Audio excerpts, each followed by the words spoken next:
I remember coming in like that first week, like very timid and afraid of like talking to people because I didn't know anyone and I didn't really know the community that well. But after that first week, everyone has been like so nice and so generous, and like they really help you learn and grow as a BJJ student. Like I don't know the names of a lot of people here, but they still smile and wave to me and ask me how my day is, and it's like, wow, I didn't think this would happen here of all places. The constant improvements I saw like per day were like really startling. I noticed like after like the first week or so, like I saw my stamina improving like dramatically. When I come here, I not only get the exercise that I really wanted to do, but I'm improving my self-defense techniques, and so like I'm prepared in any type of situation when I'm out there in the real world.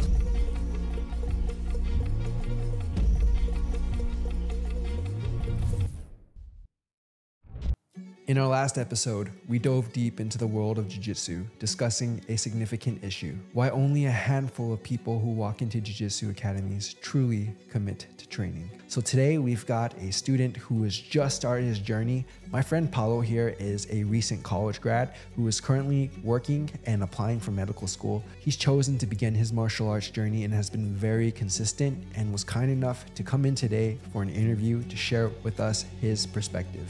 So without further ado, let's get started. Hey, my name is Paulo Gonzalez. I just recently graduated college from the University of Houston about a couple months ago, and I started recently training in Brazilian Jiu-Jitsu 3 weeks ago here at Renzo Pearland. Just sick. Okay, so you come from like a pre-med background, right? Yeah. What's your interest in Jiu-Jitsu? Like what piqued your interst? There's not really one single factor that really piqued my interest.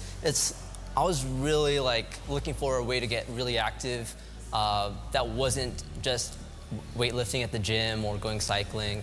I really wanted something competitive and like something, I guess, adrenaline rushing. And I guess BJJ really was one of those things where it's like, oh wait, I could have a good workout, but also learn good defense techniques and, you know, feel like a winner at the end of the day. So a lot of people are kind of afraid to practice it because, you know, they get their butt whooped a lot. But like, what made you stick with it? How come you wanted to continue training? Honestly, it's just like the constant improvements I saw like per day were like really startling. Like at first I was not the best, but I noticed like after like the first week or so, like I saw my stamina improving like dramatically. Like what I wasn't able to do the first week, like sometime like that first Thursday night of live training, I was dead tired. I couldn't move after that. But like after that Thursday night, I saw improvements that I was able to like keep up and like do more than I was able to. When you start your first week of Jiu-Jitsu, your body hasn't been exposed to this kind of stress before, so you're gonna feel overloaded, exhausted, tired. As you can see, Paulo here said the first week that he started training Jiu-Jitsu, he was tired, but then very rapidly, he found himself being able to participate in drills, do the warm-ups, and roll with these other people with a lot faster vigor. So how often do you need to train to experience these adaptations? Let's find out. Okay, so you're seeing improvements from training Jiu-Jitsu consistently. How many days have you been training? How often have you been training a week? So I've been coming here Monday through Thursday at the 6:30 p.m. time slot, and I've been coming pretty constantly. I've also been doing the Renzo Gracie striking class as well, and that also has been really intensive, to say the least. But both of them I've been coming every single Monday through Thursday for the past 3 weeks. Okay. What's the camaraderie like? What's the community like in this gym? So the community, I really love the BJJ community. It's like really, really warm and welcoming, and they really try to push you to do like the best you can. Like I remember coming in like that first week, like very timid and afraid of like talking to people because I didn't know anyone and I didn't really know the community that well. But after that first week, everyone has been like so nice and so generous, and like they really help you learn and grow as a BJJ student, and like they take time out of their own kind of learning to help me learn, you know, a white belt who, you know, really doesn't know much. The message of Jiu-Jitsu isn't to dominate or destroy other people. It's really to teach, to learn self-defense. It's a very slow and methodical process. So what Paulo is experiencing here is the benefits of training at a gym that's very inclusive, where a lot of upper belts are readily teaching their skills and experiences with the younger belts. This is great. So do you feel like it's pretty intimidating to train with these other people, or are they pretty welcoming? So I think at first it was a little bit intimidating because you see all of these higher like up belts and I'm just like a white belt. I remember that first, second week, it's just like I'm like the lowest of the low right here, and I'm like, I don't know if I can keep up with them.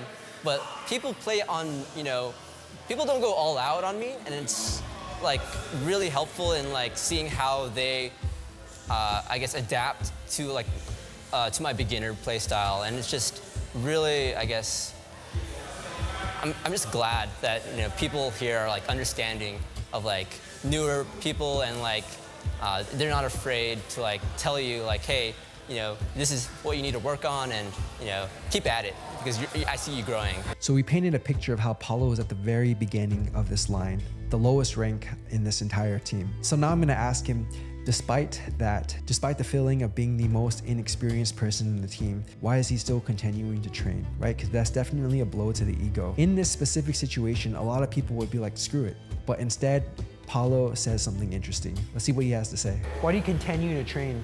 Why do I continue my training? Yeah.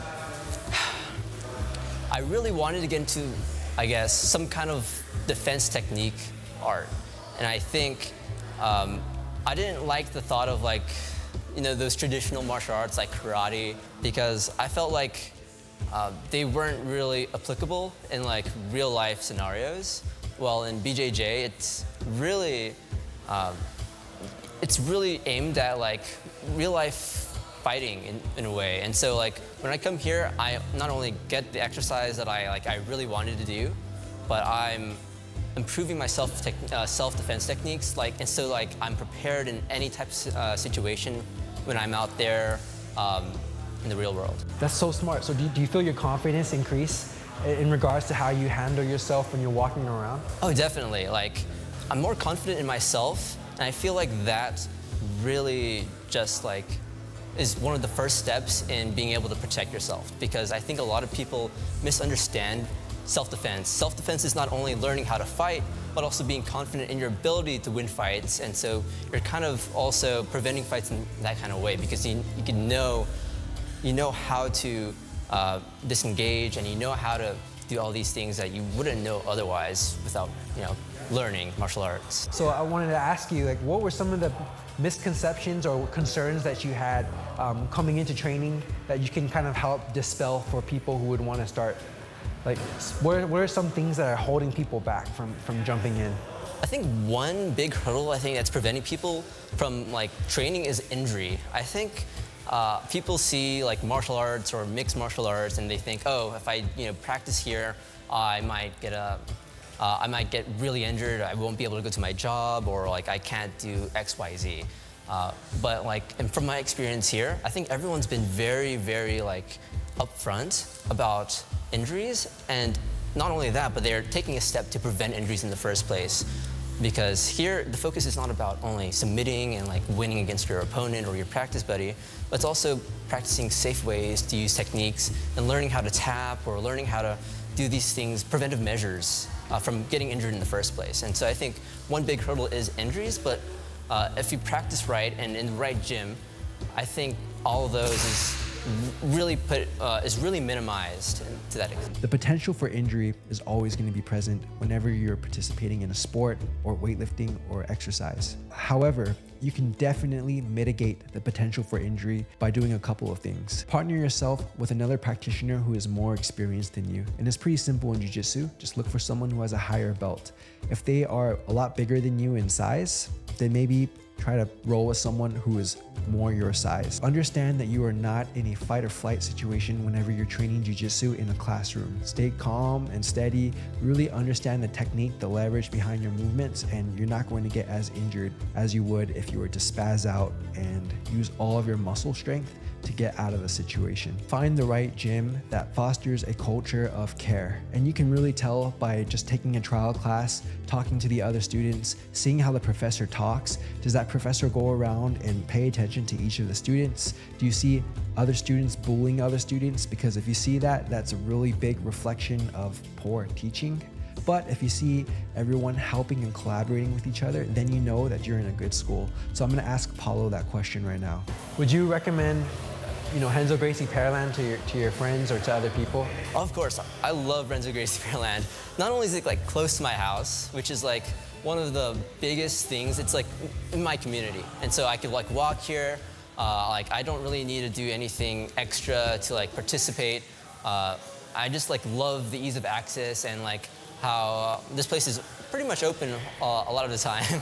And so I would really recommend going here because they have a great community and people support each other. Like I don't know the names of a lot of people here, but they still smile and wave to me and ask me how my day is. And it's like, wow, I didn't think this is, I didn't think this would happen here of all places. And so I think it's a really good community area and a really good place to like grow, a kind of community in Pearland. The community that Professor Joe Murphy and Ben Popularis, as well as Professor Brian Marvin, created inside the Houston area for the Renzo Gracie schools is impeccable. Wherever school you go to, you're gonna feel like a family member. This is all reflective of the culture that Master Renzo Gracie has fostered in his school system. Dude, fantastic. And I really hope you continue training even when you go into medical school, man. You gotta start the jiu-jitsu club, I really hope. I really want to. That's badass. Hey, thanks so much, man.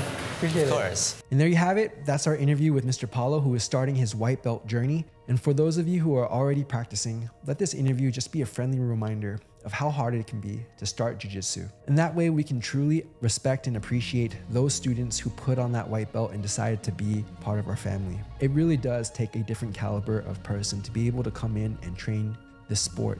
Thank you so much for watching.